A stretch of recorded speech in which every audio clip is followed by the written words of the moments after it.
We've been assembling a 1981 ATC 110, and now we have the ignition and the lights on, and the pile of parts is going down quite a bit. Let me raise the camera and we'll take a look at that. Next, let's do the throttle cable and the carburetor and the air box.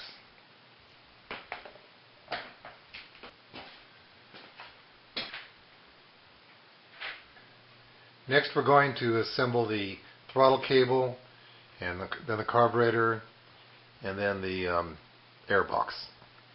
And we'll start off with this end of the throttle cable because I think it'll be a little bit easier. We won't have to fight with the tension of the spring here. And the first step is to put this other spring in to where the hooked part is facing down, and the round part will go over this hole.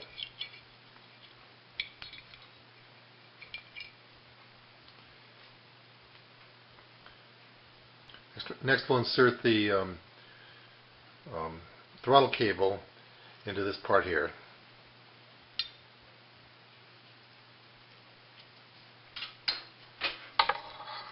Okay, so it goes in here. And we'll work it in here over that spring, over that hole in the spring that we just put in.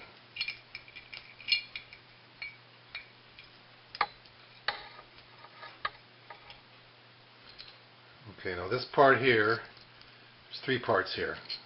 Okay, there's a screw, there's this retaining part here, the long end will go up, and there's this handle. And it has a square end, so when it's inserted in there, it'll go one of four ways.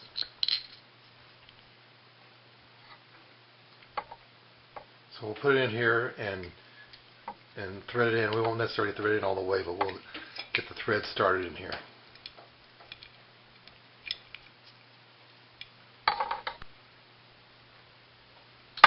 Now we can hook the spring over. It goes on top.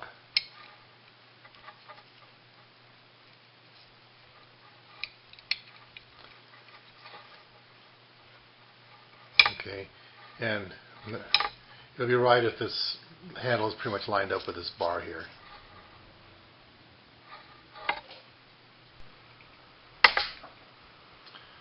Alright, now we're going to insert the needle jet into this cylinder here. And you notice on the needle jet there's 5 slots in here, and there's a clip in here, and for the 110s you put it in the middle slot of the 5. If you put it down lower, it would make it run a little richer because it would pull the needle up in relationship to the air. Okay, so and on this one we put it in the middle one. Okay, just drop it in there and use this clip here to retain it.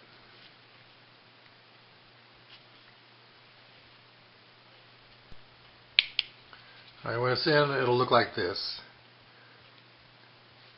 It'll keep the needle valve from falling out. Alright, now we'll put this part on the other end of the cable.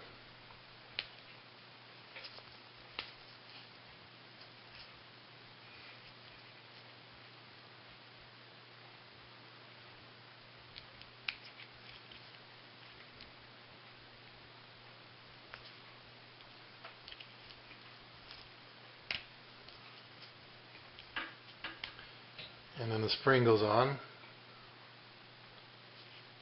You pull it past the cable there. And you look at that slot that goes all the way down, and you'll put it in here in the bottom.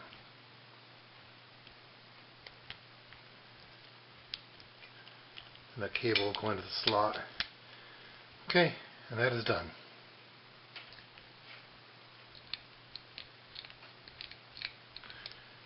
Now we can tighten the screw up and fold up one of those little tabs.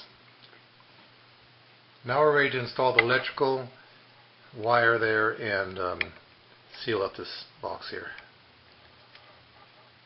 this rubber will go in here. We won't put it down quite all the way. There's a little slot in the top here, and the wire will go in there.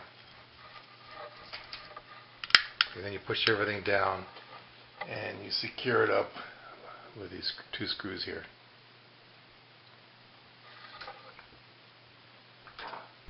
Okay, now for the carburetor. I'm going to take it apart real fast, and then for the reassembly I'll do in more detail. First we'll take off the intake manifold and this insulator, these 2 bolts. And the O-ring in here. Next we'll take off the fuel valve and the O-ring and screen underneath it. Next we'll take off the drain screw and the float bowl itself. Alright, then the float, and there's a float valve under in this pin. Then we'll take these 2 jets off, the main jet and the idle jet. Sometimes this jet is pressed in, you have to pull it out, even though they tell you you're not supposed to take them out. How else are you going to clean them? Alright, now we'll take off these 2 adjusting screws, this one here and this one, and the springs underneath them.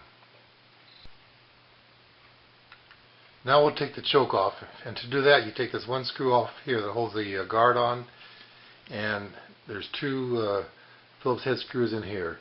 Now these screws are easy to strip out, so you need to use a screwdriver that fits in there really tight, like a new screwdriver. I've done it before, and then there's no way to get them out.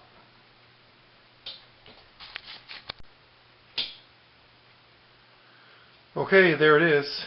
Do you think we can get it back together again? Alright, the carburetor has been disassembled, cleaned, and have the parts lined up pretty much in the order they're going to go back into. I cleaned this off with carburetor cleaner, and on the outside and on the inside I squirted carburetor cleaner through all these various passages. Over here by the choke there's 2 of them. If you squirt carburetor cleaner in this bigger one, it'll come out through the main jet where the main jet goes, and if you squirt it into the smaller one, it'll come out where the pilot jet goes. Then on the bottom, this was all clogged up in this carburetor. You squirt it out here, and it'll come out where the overflow tube is, and over here is where the gasoline actually comes into the carburetor. You squirt it here, it'll come out where the float valve goes.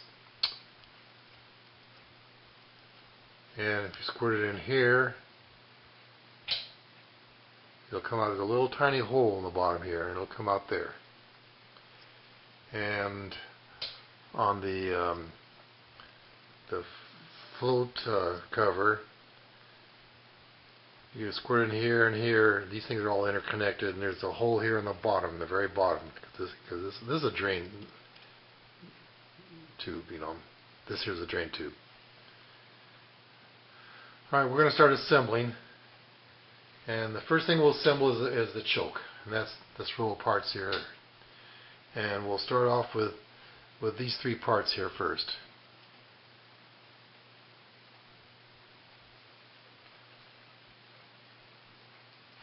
Okay, on the spring, you'll see there's 2 ends on the spring.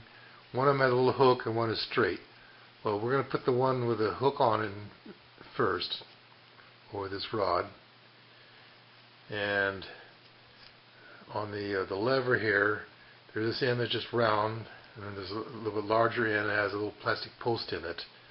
We're going to put the rod through that end, and on this plastic post, the spring, the straight end of the spring will go on one side, and the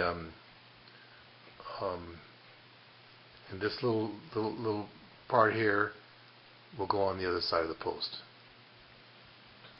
Alright, to do that, you'll rotate the spring so that it catches up here. Okay, and then we'll put the spring, see that little wire there to the left of the plastic post, and then we'll turn it around here and put that bar on the other side of the post. Okay, then we can insert it into the choke body here.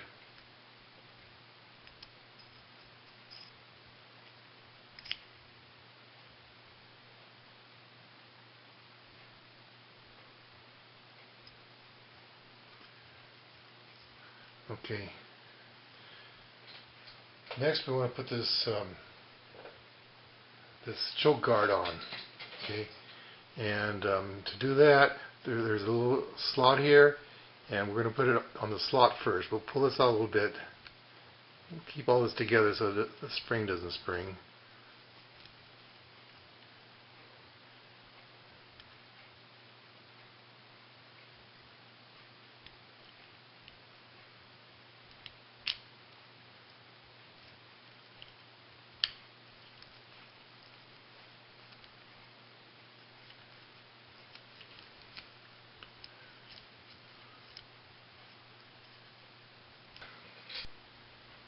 When you get it down, you'll see that there's a little post in here.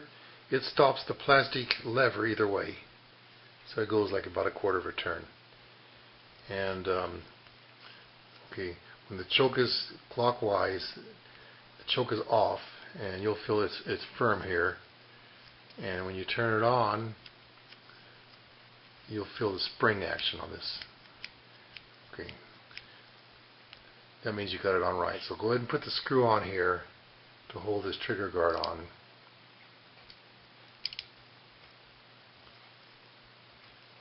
And you can tighten it up. Alright, then we'll put the actual choke on itself. And when you put that on, the front has to kind of go down a little bit and you know, secure it with these two screws here. Okay, it's together now. So here the choke is open, here the choke is closed, so it's blocking off the air to make the engine run a lot richer for for cold starts. Of course, if it blocked all the air off, the engine wouldn't run at all. In fact, you can kill the engine by putting your hand over this. So that's why it has a spring action in here.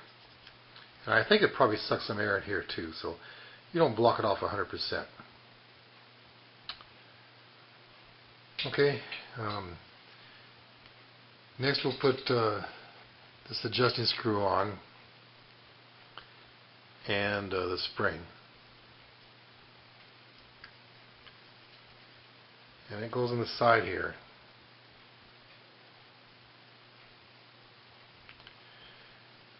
And when you get it in, you'll see the tip poke through here a little bit.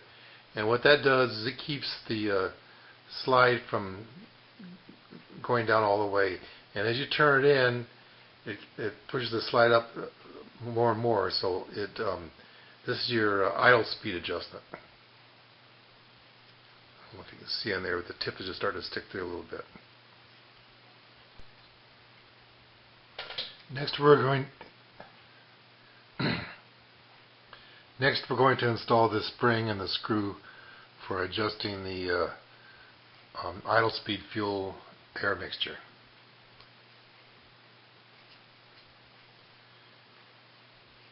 They go right here, this little hole here, and what you do is you tighten it down all the way, then back it off 1 1/4 turns, and that'll be close enough to get the engine started, and you can adjust it from there. Okay, now for the jets. You notice there's two of them. These two pieces here are for the main jet, and this one is for the idle jet. Okay, so what you want to do is you want to make sure there's a hole going all the way through it. You can see daylight through there, through both of these pieces, and there's some little holes in the side. You can run a little wire through them and clear all them out. Alright, so you can put these two together. And it'll go in the larger hole here. Okay, you tighten those two down. And then the idle jet. This is a little controversial. Some of them will screw out like this. Some of them are pressed in, and the manual tells you not to pull them out. But how are you going to clean them? I guess the ones that screw in, you can buy a new one every time it gets dirty. But the hole in it is really, really tiny. And this is the part that fails a lot. If the engine won't run unless the choke is on and at high speed and won't idle, chances are that this part is clogged up. And the hole is really tiny. You can't get a pin or a needle through it. What I use is I pull a little piece of wire out of a wire brush and then try to force that in. But then if it's all clogged up, it won't go in either. So it would be nice if you could put this into a drill and drill it in. But that won't fit. And people don't want you to do this. They say, well, the metal is stronger than the brass that this is made out of, and it'll change the size of the jet. Well, what do you do? If it's clogged up, it's not going to run. So I clean it up anyway. And what I do is I'll put this end into a drill because it'll fit, and then I'll hold this with a pair of pliers and turn the drill on, and it goes right in. Cleans it out, and the ATC runs after I do this, so it can't be all that bad.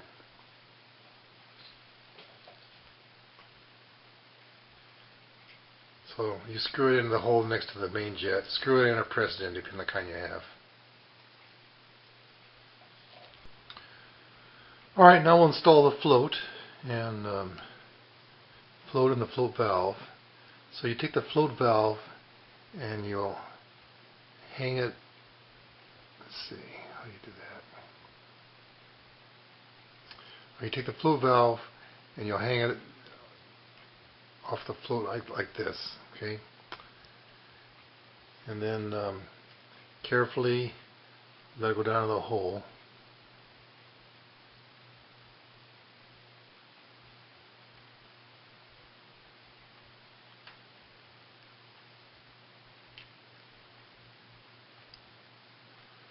And once you get it in there, you insert the pin.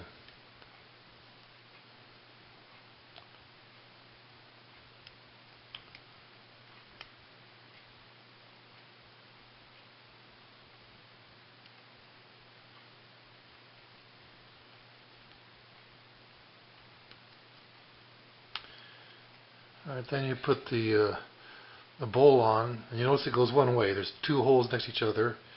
They'll go on there like that. And then there's two screws, little lock washers on them.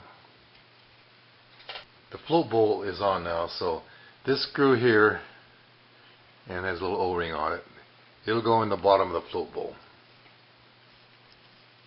Right here. And what this is if you want to drain the bowl out of your carburetor, you loosen up the screw and the gasoline will come out of here. So you want to tighten this up all the way, otherwise you'll be leaking gasoline all over the place. Okay, now we're ready to install the fuel filter, screen, the O-ring, and this petcock. It goes on this way.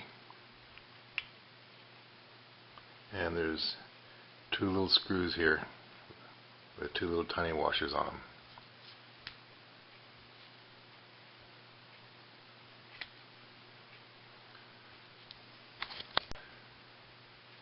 Alright, now for the intake manifold. There's an O-ring that goes here. Kind of push that down with your fingernails. And then there's this spacer, and it'll fit on either way, but if you get it on wrong, you notice it doesn't cover the hole up right. So you have to turn it over the other way. Then it'll be even with the hole. This is broken, but I don't think it hurt anything because this is the only part that really matters. And a lot of these are broken. Okay, and then we'll put the manifold on and we'll secure it with these two nuts.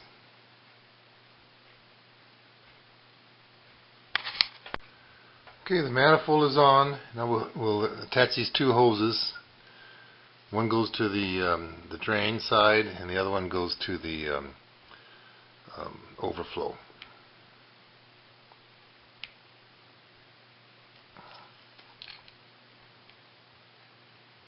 I'll put them that way. It's already been stretched out.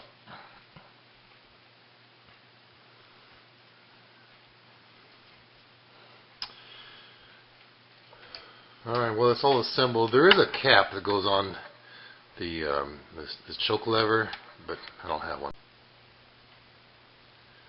The carburetor is all together now.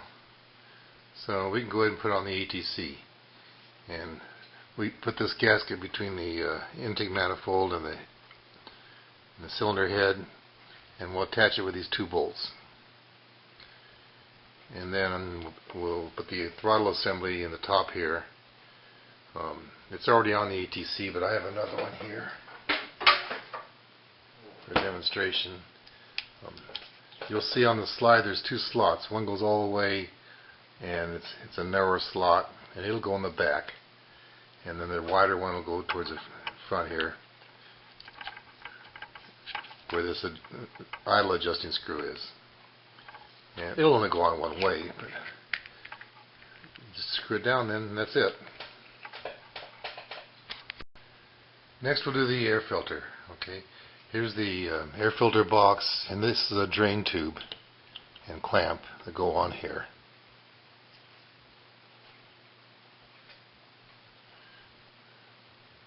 Okay, then the foam filter will go on this metal inside part, and this metal inside part has a thick gasket, and I didn't try to take it off because it's going to be on there pretty good. If it's glued on, I didn't want to break the glue. Okay, after we get the filter on, then we'll put this part on, and we'll put this rod on. It'll go on with the hex nut side in first. Alright, we can put it inside the box now, and then we have a rubber washer, metal washer, and a nut. And I'm doing all this off camera because it's pretty straightforward. I just want to show all the parts. Alright, then the air tube and these 2 I forgot what they're called. These 2 things.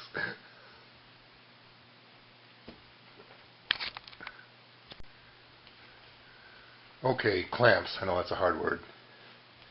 And then we'll put it on the ATC. These screw into the frame. This will go in the front where the metal hole is, and this has a little collar on it because it goes into the plastic part right here.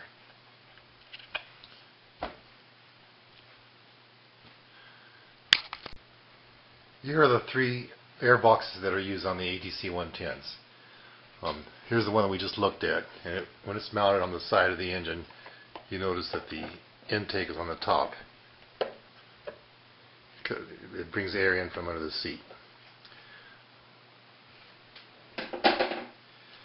This one's at 82, and when it's mounted on the side of the engine, it has an air tube. Let me get far enough away. And so it sucks the air from inside the engine, from inside the frame.